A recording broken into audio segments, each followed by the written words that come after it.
It is with great pleasure that I ask you to help me in welcoming a dear friend of the program, County Executive Rob Astorino. Thank you. Thank you. Good morning. Good afternoon. Thank you for staying awake. I appreciate it. We'll see if you can make it through this. I will be no longer than we timed it out, it was about an hour and 20, something like that. First of all, raise your hand if you remember the show The Wonder Years. All right, good, perfect. For those who didn't raise their hand, this was a show about growing up in the late 60s and 70s. Fred Savage, remember him? He was Kevin Arnold on the show. He was always about 6 inches too short for his age. I think it was a great show, and one of those images that I'll always remember of The Wonder Years was Kevin Arnold standing over a kitchen phone, glass of milk by his side. He's trying to get the courage to call Winnie. Remember Winnie Cooper, Becky Slater, or any new girl that he kind of met near his locker? And if you remember the show, you know exactly what I'm talking about. And then there's that inner monologue, right, during the course of the show where he just talks to you, and you know what he's thinking. There are very few things in life as terrifying as calling a girl on a telephone, especially a really cute girl. You know, those are the kind of things that he would start saying. And in between, he would try to flash back. We would flash back to earlier in that day of what happened. So he would innocently bump into a girl in the hallway, and he would awkwardly stumble over his words to try to get the courage out to talk to her, and then he beats himself up all day about blowing this real chance. And then we see him at the dinner table, right? And that dread of the phone call still on his mind, right? And he asks his mom if she remembers the first time that Dad called her on the phone. And then Mom, she remembers, and it prompts Dad to talk about that first phone call. And she tells a cute story, Mom, about the first step in their journey towards marriage and family. And we see Kevin teased by his older brother, Wayne. And then Dad comes to the rescue. And it was always Dad, and he was a little gruff, but it was always Dad who basically brought Kevin to his coming of age, right? We see the Arnold family as they're watching silently as 3 astronauts land on the moon. Kevin's courage was solidified, and a looming curfew of 8 o'clock. You know, he finally calls this girl. And we wait. We are hopeful that Kevin's going to get through this phone call and to see if she knows who he is, right? And then Kevin says to her, yeah, exactly, the little guy. And that image of the Wonder Years is so universal because it's like what adolescent dating was like. I mean, just flash back in your own mind. I do. My son right now, he's 11 years old. He's in 6th grade. He's got his first girlfriend. But I remember in 6th grade, I had my first girlfriend. And I remember going to the basement of my house, sweating all day, writing down on little note cards what I was going to talk to my first girlfriend about. I couldn't look it up. I couldn't go to Google for topics. You know, I had to think. I had to actually think about what I was going to talk to her about. But now, do you know how my son communicates with his girlfriend? Like this, with smiley icons coming back. That's how they do it.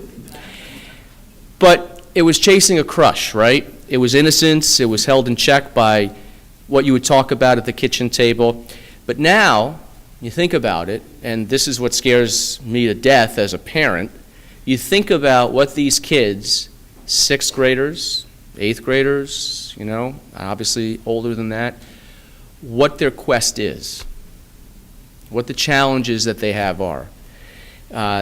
Now it's really the pursuit of sexual fulfillment, the pursuit of experiences that, you know, we used to have privacy.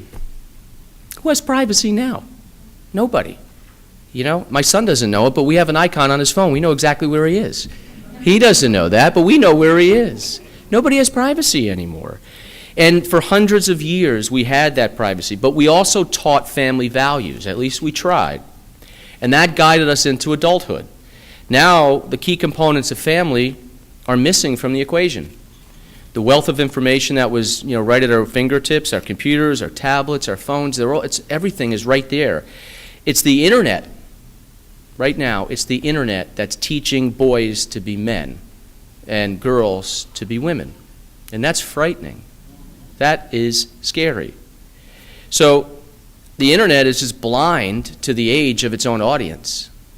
So we have to do better than that. I mean, we owe it to our kids. I owe it, and my wife owes it to our 3 kids, 11-year-old son, a 10-year-old daughter, and a 5-year-old daughter. And for me, and I got to be clear on this, nothing taught in school can replace the benefit of good parenting. Nothing. So look what the Centers for Disease Control have said. Teenage girls from intact families are 37% less likely to be sexually experienced than peers in single-parent families. Teenage boys, 42%. Youths whose parents discuss the consequences of sexual activity and monitor their children closely are less likely to be sexually active. And teens who feel that their parents would strongly disapprove of their becoming sexually active are less likely to contract a sexually transmitted disease. Now, with a flood of unfiltered information coming at our children, and parents too often struggling to find the right resources and the right opportunities to share their values with their kids, now more than ever, the stakes for responsible sex education are way too high to ignore. And now more than ever, the wrong behaviors are encouraged in school. Think about that. The wrong behaviors are actually encouraged in school. To the doctors in the room today, raise your hands if you would encourage your patients to ignore the risks and indulge in a high diet of sugar, fat, and cholesterol. Would you do it?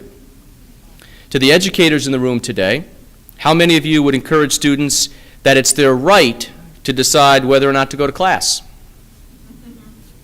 That their attendance is not really important? And to all the parents in the room today, how many of you would encourage your teenage children to get pregnant? All these behaviors carry extreme risk to future health, happiness, and success. No responsible adult would encourage that. But when it comes to the so-called comprehensive sex education in our schools, promoted by groups like, quite frankly, Planned Parenthood, students are encouraged to engage in risky behavior. Now, they're taught lessons that perpetuate poverty and failure and ignore that young people who abstain from sexual activity until the age of 18 are 50% more likely to finish high school than those who engage in it. Women who are sexually active under the age of 21 are far more likely to contract an STD than women over 21 because their bodies are still maturing. Condoms are only 80% effective at preventing STDs. Teenage mothers simply do not graduate from high school on time, if at all. And they're significantly more likely to live in poverty. Are those good? Do those sound good? Yet that's the barrage, and that's today's society that's being encouraged overtly and quietly. Instead of teaching our children to avoid the risks that come with early sexual activity, we're teaching them to embrace them. We're pushing our kids out of a plane, but we're not teaching them how to safely pack a parachute. We're teaching them the intricacies of sexual behavior, but we're utterly failing, to inform them of the risks, failing to help them avoid the risks. The poet William Blake, famous for exploring the blurred lines between innocence and experience, wrote that a truth that's told with bad intent beats all the lies that you can invent. So I wonder sometimes the intent of groups that advocate comprehensive sex education. Now, after all, and I'm not attacking Planned Parenthood, but after all, they are in the business of selling contraception, selling abortion. Now, if we're honest with ourselves, we couldn't share the comprehensive sex education curriculum with our children at the kitchen table. We need to keep that in mind when developing a curriculum for the classroom. So there's a lot to think about. And there were probably some people in this room who were uncomfortably sitting there as I was talking about some of these things. So think how hard it is to talk to your children. I know I haven't had that conversation yet, a little bit here and there, but I'm quick to change the channel if my kids are watching and something happens on TV instead of explaining, but we'll get to that stage soon. But I want to thank New York Medical College for hosting today's conference. Of course, Dr. Coppola, thank you very much, everyone at Program REACH, for all that you do. And I also, as she said, we are sponsoring a contest, the best date in Westchester. And this is for adolescents. It has to be under $50. The deadline for submission is coming up soon, so spread the word if you can to any of the teenagers in your life. It's a great contest with a positive message, trying to get back to, trying to go old school, trying to go back to the good old days. People actually have to communicate, use a little romance, and use a little thought, and actually talk. So that's the concept behind this. And the best part, it's all free. And the county is kicking in some incentives for prizes as well. So I want to say thank you for letting me come here today. You know, sometimes the context of what I just said can be really thrown into the political spectrum, where quickly everyone runs to liberal conservative camps, and it gets put into that mold, and then the attacks begin. And as all that crossfire is happening with the adults, another generation of kids falls by the wayside. So let's have that conversation, because I'm ready to have it. I hope you are too.